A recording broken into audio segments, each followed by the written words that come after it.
So hey guys, this is my YouTube channel Netflix, and on this channel we are going to cover the important topics of second prof and first prof. So today our topic is glaucoma. So let's see. So first of all, what is glaucoma? Glaucoma क्या है ये अभी हम जानेंगे। सबसे पहले मैं जो है आपको दिखाना चाहूँगा ग्लोकोमा में जो आपका विजन है वो कैसा हो जाता है। यहाँ पे आप देख सकते हैं, ये जो है आपको सिर्फ सेंट्रल पार्ट दिखाई दे रहा है और जो बाजू का सब कुछ है वो ब्लैक हो गया है, मतलब आपका जो पेरिफेरल विजन जो है वो लॉस्ट हो चुका है। इसी विजन को हम बोलेंगे टनल शेप विजन। ऐसा होता क्यों है वो अभी हम देखेंगे आज की वीडियो में।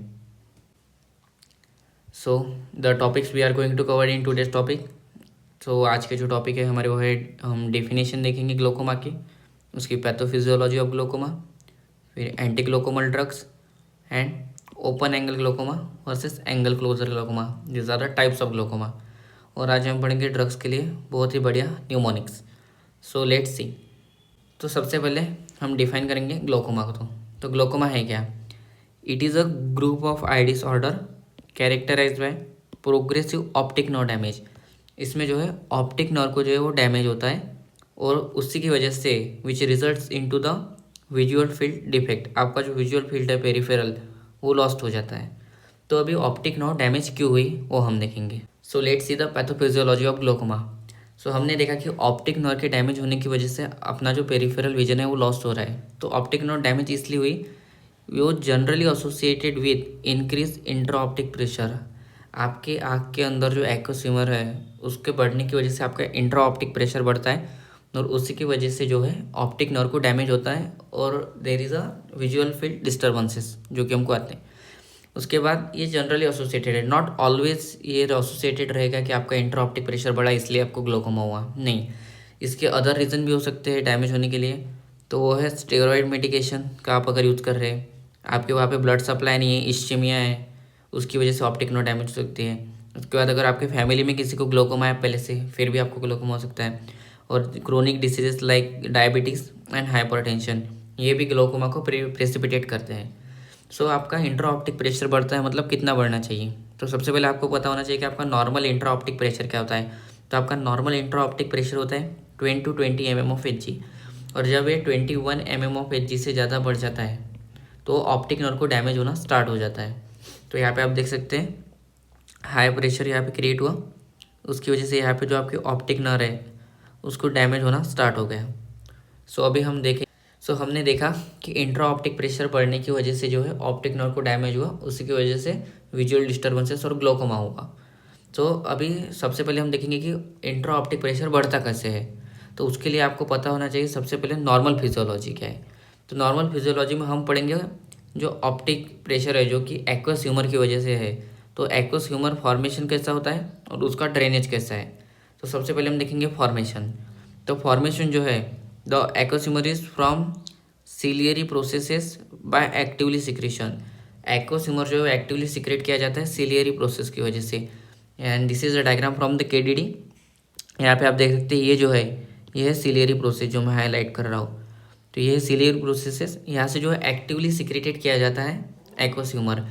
It is actively secreted into posterior chamber. ये आप देख रहे हैं ये है आपका पोस्टीरियर चैम्बर। यहाँ पे एक पाथवे होता है, जब आपकी सीलियरी प्रोसेस इसको पोस्टीरियर चैम्बर में सिक्रेट करती है, ये जाता है पहले पोस्टीरियर चैम्बर में, वहाँ से जाता है एंटीरियर चैम्बर में, और एंटीरियर चैम्बर के बाद ये यहाँ से किया जाता है ड्रेन, जो कि हम देखेंगे।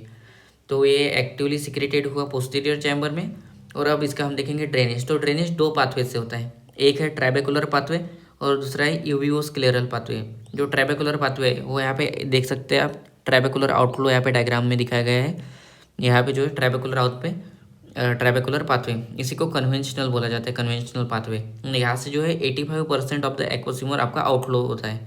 दूसरा है आपका यूवियोस्क्लेरल पाथवे। ये जो है यहाँ पे जो कनेक्टिव टिश्यू है बिटवीन द स्क्लेरा एंड इस सीलियरी मसल, इसके बीच में से ये पास होता है, और यहाँ से 15% एक्वस ह्यूमर आपका पास होता है। यहाँ पे क्रॉस सेक्शन में आप देख सकते हैं ये जो है ट्राइबेकुलर पाथवे का क्रॉस सेक्शन यहाँ पे ऐसा दिखता है, और वहाँ से वो पास होकर स्क्लेम्स कैनल, ये क्या नाम है, अब स्क्लेम्स कैनल में वो पास करता है। और इसी की वजह से जो है आपका एक्वस ह्यूमर का जो बैलेंस है मतलब फॉर्मेशन और ड्रेनेज, ये जब नॉर्मल फिजियोलॉजिकल कंडीशन में होते हैं तब आपका जो इंट्राऑप्टिक प्रेशर है वो नॉर्मल रेंज में रहता है 10 to 20 mm of Hg। जब इन दोनों में से किसी भी एक में प्रॉब्लम आएगी तो आपका जो है इंट्राऑप्टिक प्रेशर बढ़ेगा। तो अभी हम देखेंगे आगे। आज की वीडियो में जो हम ड्रग्स कवर करने वाले हैं एंटी ग्लोकोमा ड्रग्स, वो है beta adrenergic blocker, alpha adrenergic agonist, prostaglandin analogue, carbonic anhydrase inhibitor और मायोटिक्स।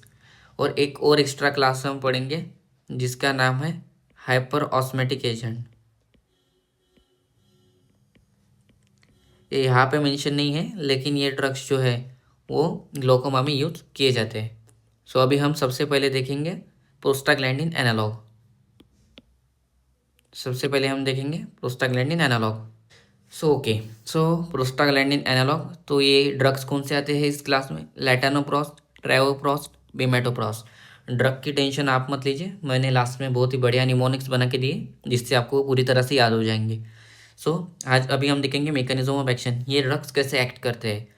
तो जब आप ये प्रोस्टाग्लैंडिन एनालॉग अपने पेशेंट को देंगे तो एफपी रिसेप्टर को, जिसको ऑल्सो F2 अल्फा रिसेप्टर भी कहते हैं, उसको एक्टिवेट करते हैं। ये रिसेप्टर जो है आपके सिलियरी मसल और स्क्लेरा, यहाँ पे आप देख पा रहे स्क्लेरा, और यहाँ पे जो है सिलियरी मसल, यहाँ पे जो है ये रिसेप्टर मिलेंगे। और इन रिसेप्टर को स्टिमुलेट करने की वजह से आपका जो यूयो स्क्लेरल आउटफ्लो है, जिससे हमारा 15% आउटफ्लो हो रहा था एक्यूसिमर का, वो वाला इंक्रीज हो जाएगा। इनकी जो एक्शन आती है, जब आप किसी को प्रोस्टाग्लैंडिन एनालॉग दोगे तो उसका जो इंट्राऑप्टिक प्रेशर है वो 25 से 30% से गिर जाएगा। तो इनके यूजेस देखेंगे आप, ये जो है as a first line drug for glaucoma use किए जाते हैं।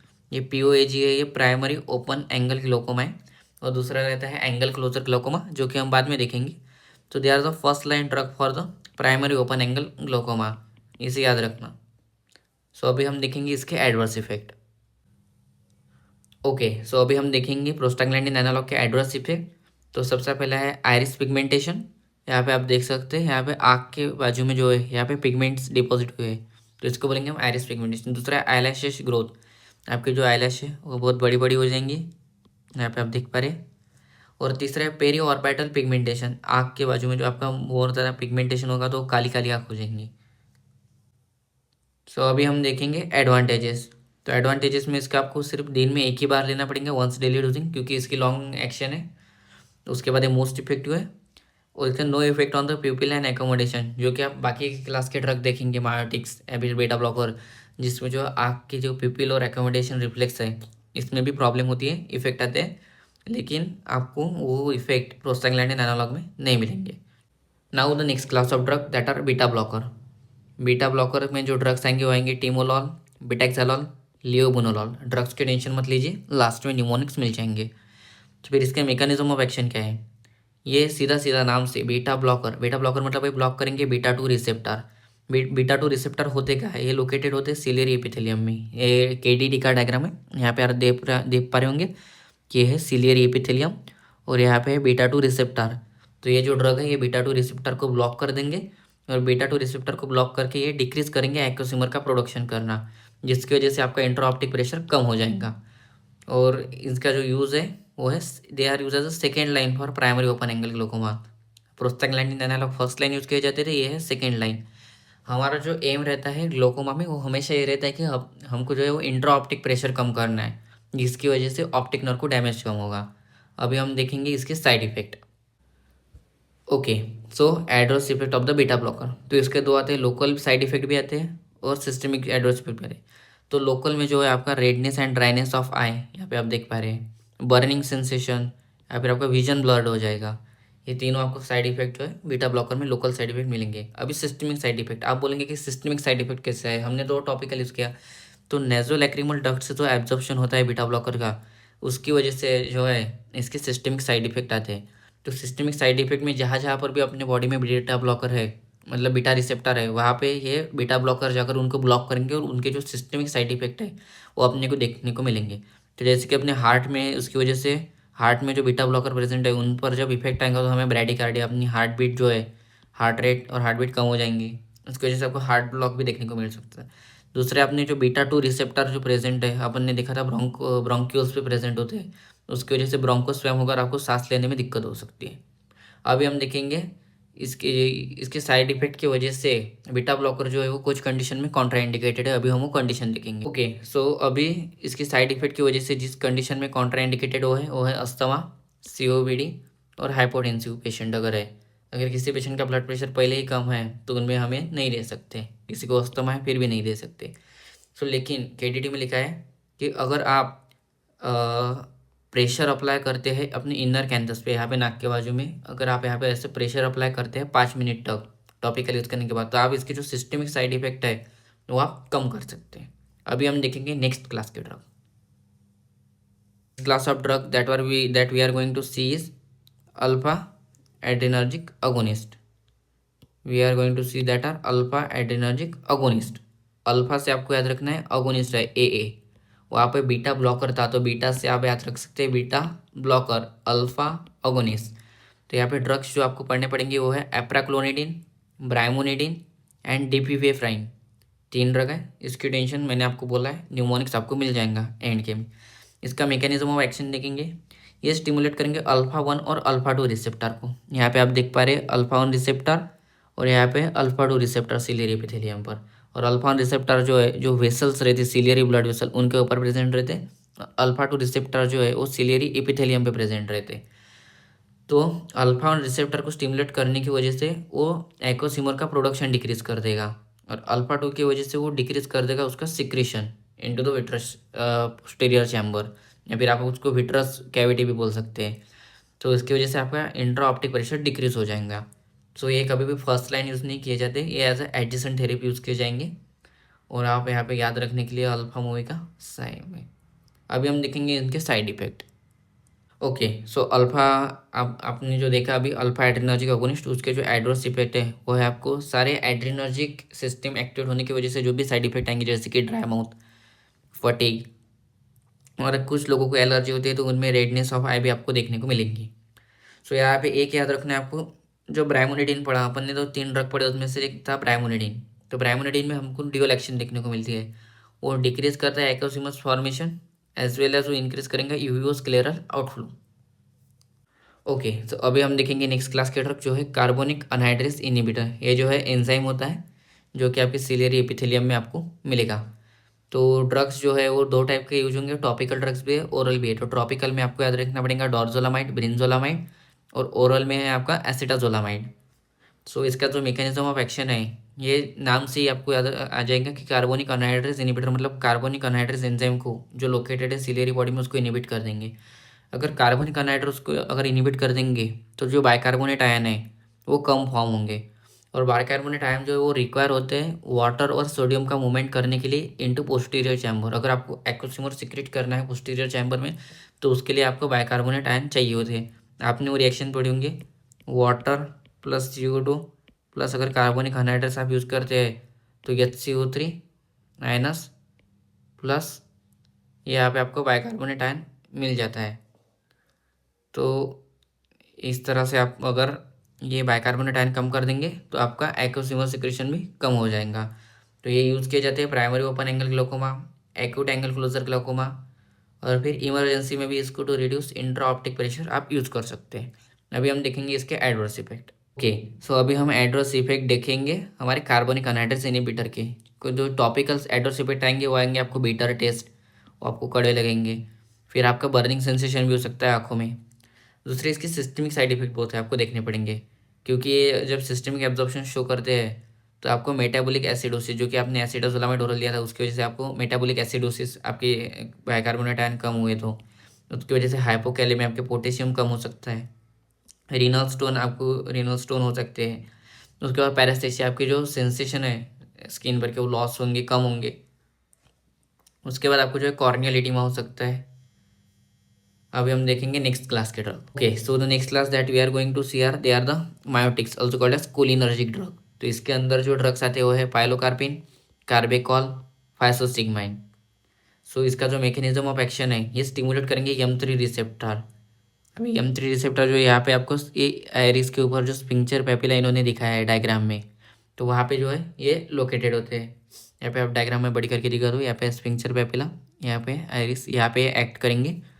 और यहाँ पे एक्ट करने के बाद जो है वो करेंगे, स्टिमुलेट करेंगे M3 रिसेप्टर, और उसकी वजह से वो कॉन्ट्रैक्शन ऑफ सिलियरी मसल दिखाएंगे।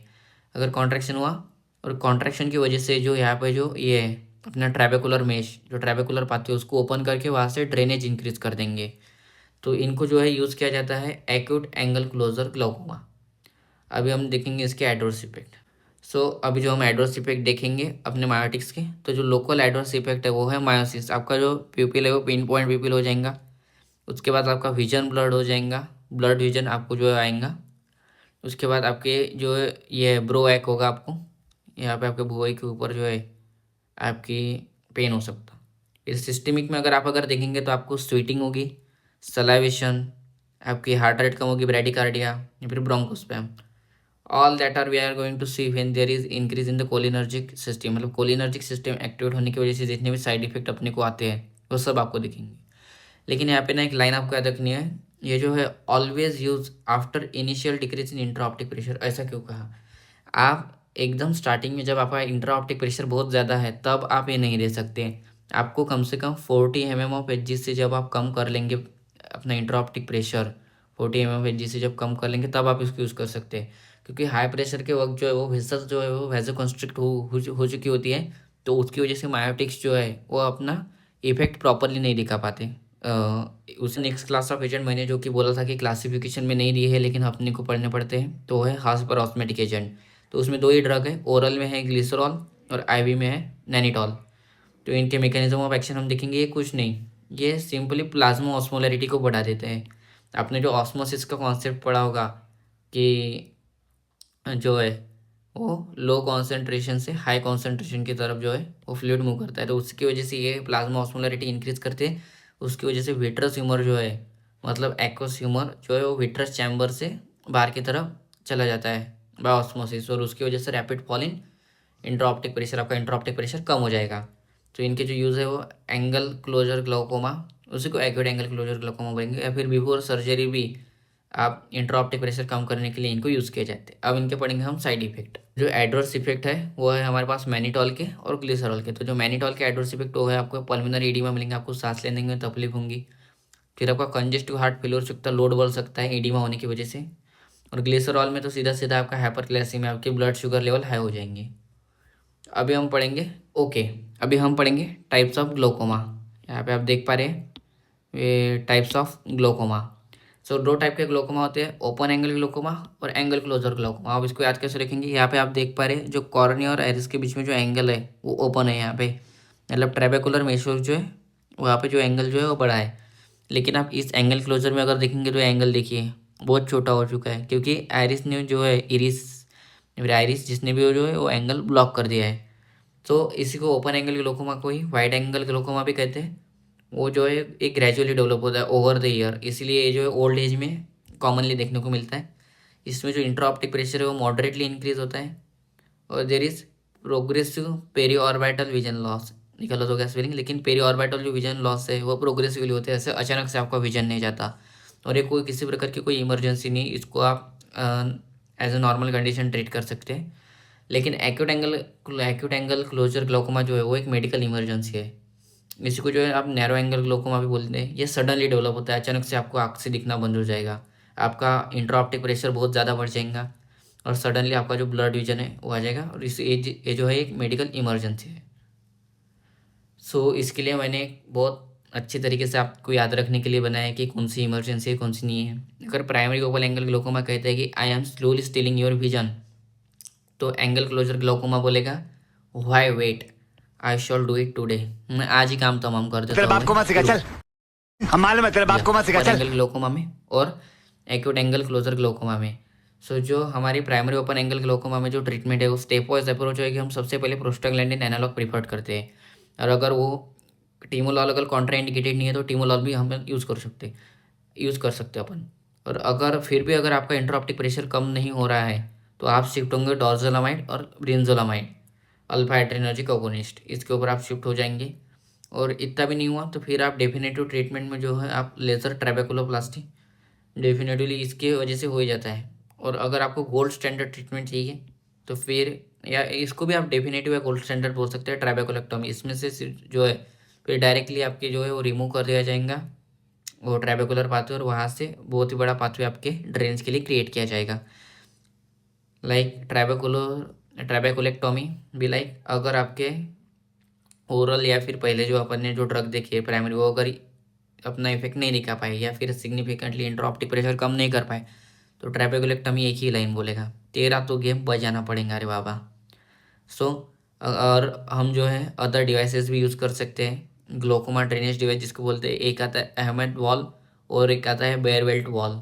ये दो डिवाइसेस भी आप यूज़ कर सकते हैं आपके इंट्राऑप्टिक प्रेशर कम करने के लिए।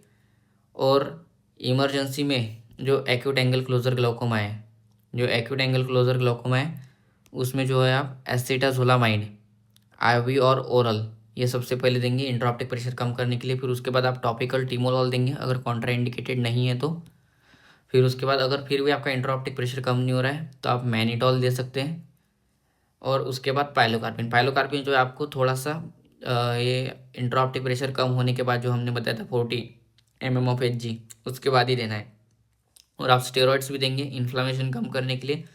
और सबसे आखिरी में जो है वो लेज़र पेरिफेरल इरिडियोटॉमी आप कर डालते हैं, ये डेफिनेटिव ट्रीटमेंट होती है। और इसके साथ साथ आप फेलो आई यानी जो दूसरी आई है उसके भी आपको साथ में ट्रीटमेंट कर देना पड़ता है, क्योंकि चांसेस होते हैं ये जब डेवलप होगा ये दोनों आँखों में होता है। सो अभी हम देखें यहाँ पे जो है केटीटी में ये दिया हुआ है चार्ट जिसमें आपको हर ड्रग और उसका जो एक्शन है वो दिया हुआ है। जैसे कि आप कार्बोनिक अनहाइड्रेस में दे सकते हैं, यहाँ पे एक्वस सिक्रेशन कम कर रहा है, मायोटिक्स में ट्राइबेकुलर आउटफ्लो इंक्रीज कर रहा है, बीटा ब्लॉकर में एक्वस सिक्रेशन कम कर रहा है। लेकिन आप ये देखेंगे एड्रेनलिन ब्राइमोनिडिन प्रोस्टाग्लैंडिन में ये दो दो इफेक्ट दिखाई दे रहे हैं। लेकिन हमने जो मैकेनिज्म ऑफ एक्शन में पढ़ा वो इनका मेन इफेक्ट रहेगा, बाकी के जो रहेंगे वो इसके साइड में थोड़े मिनिमम अमाउंट में जो है वो आपको बाकी के भी इफेक्ट दिखेंगे, लेकिन मेन इफेक्ट वही दिखेगा जो हमने मैकेनिज्म ऑफ एक्शन में बताया है। सो ओके, तो अभी हम देखेंगे न्यूमोनिक्स। तो सबसे पहले आपको क्लासिफिकेशन जो है वो याद करने के लिए सबसे पहला जो न्यूमोनिक है वो है big angry people can manage glaucoma. So big से आपको याद रहेगा बीटा ब्लॉकर, एंग्री से रहेगा अल्फा ऑगोनिस्ट, पीपल से रहेगा प्रोस्टाग्लैंडिन एनालॉग, कैन से रहेगा आपको कार्बोनिक अनहाइड्रेस इनहिबिटर, और मैनेज से रहेगा मायोटिक्स। ग्लोकोमा से आपको याद आ जाएगा कि एंटी ग्लोकोमल ड्रग्स है। सो आपको बीटा ब्लॉकर और अल्फा अगोनिस्ट इसके लिए आपको जो है बी से बी और अल्फा का ए से अगोनिस्ट, ये ऐसे याद रखना, आप ऐसा अल्फा ब्लॉकर मत लिख देना। सो ओके, सो अब हम पढ़ेंगे बीटा ब्लॉकर के क्लासिफिकेशन के लिए न्यूमोनिक। तो ये अपने टीम डेविड भैया इन्होंने जो है वो एक कार ली है, कार को लियो नाम की कार है वो। सो हम बोलेंगे टीम बेटा कार लियो। तो टीम ने जो है टीमोलॉल, बेटा से बिटेक्सेलॉल, कार से कार्टिलॉल, और लियो कंपनी की कार है तो लियो बुनोलॉल कार। अभी हम देखेंगे नेक्स्ट जो है हमारी जो ट्रिक है वो है फॉर अल्फा ऑगोनिस्ट। अल्फा ऑगोनिस्ट के लिए यहाँ पे आपको देखना है जो दीपक कलाल है, दीपक कलाल ने अप्रैल के मंथ में अपने लिए ब्राइट देखी, दीपू ने अप्रैल में ब्राइट देखी। दीपू से आपको बताएंगा डिपीफिफ्राइन, उसके बाद आ जाएगा अप्रैल में जो है वो एप्राक्लोनिडिन, और ब्राइट से आ जाएगा आपको brimonidine. So this is the best trick. जो है वो हम देखने जा रहे हैं प्रोस्टाग्लैंडिन एनालॉग। इसके लिए आपको इधर याद रखना पड़ेगा एक लता नाम की जो लड़की है, यहाँ पे आप देख सकते हैं इसने अपना नाम भी लिखवा चुके हैं हाथ पे लता। वो जो है वो बीमा नाम की छोटी लड़की है उसके साथ ट्रैवल करने गई है, उसके साथ ट्रैवल किया। तो लता ने बीमा के साथ ट्रैवल किया, तो यहाँ पे लैटानोप्रोस्ट, बीमेटोप्रोस्ट और travoprost, this are the 3 prostaglandin analogue जो कि आप ग्लोकोमा में यूज़ करते हैं। सो अभी हम देखेंगे। सो ओके, जो नेक्स्ट है वो है हमारे कार्बोनिक अनहाइड्रेस इनहिबिटर। तो कार्बोनिक अनहाइड्रेस इनहिबिटर के आपको एक याद रखना, एक डॉक्टर है जिसने जो है वो ब्रिंजल खा लिया, तो डॉक्टर ने ब्रिंजल खाया, डॉक्टर से याद रहेंगे आपको डोरजोलामाइड और ब्रिंजल से याद रहेंगे आपको ब्रिंजोलामाइड। ओके, सो अभी हमारे नेक्स्ट क्लास जो है वो है मायोटिक्स। तो मायोटिक्स के लिए आपको याद रखना एक प्लेन है, प्लेन में जो है वो एक फिजिशियन बैठा हुआ है। तो उस फिजिशियन को जो है वो इमरजेंसी आई थी एक पेशेंट को, उसकी वजह से उसको इको मशीन चाहिए थी। एक याद कर लो, इको मशीन जो है वो प्लेन में होती है, यूज़ की जाती है। तो हम बोल सकते हैं पायलट फिजिशियन, इसको हम पायलट फिजिशियन बोलेंगे। तो पायलट फिजिशियन को इको मशीन मिली, पायलट से आपको बताया जाएगा पायलोकार्पिन, फिजिशियन से फाइसोस्टिग्माइन, और इको से आ जाएंगे आपको इकोथायोफेट। इतना बढ़िया लेक्चर देखने के बाद भी आपको अगर एंटी ग्लोकोमल ड्रग्स नहीं समझ में आए तो there is a one scene from the Badshah movie से आपको एक सीन याद आ जाएगा, तो वो है एक आँख बकरे का और एक आँख गधे का अपने पेशेंट को लगा देना। Thank you guys.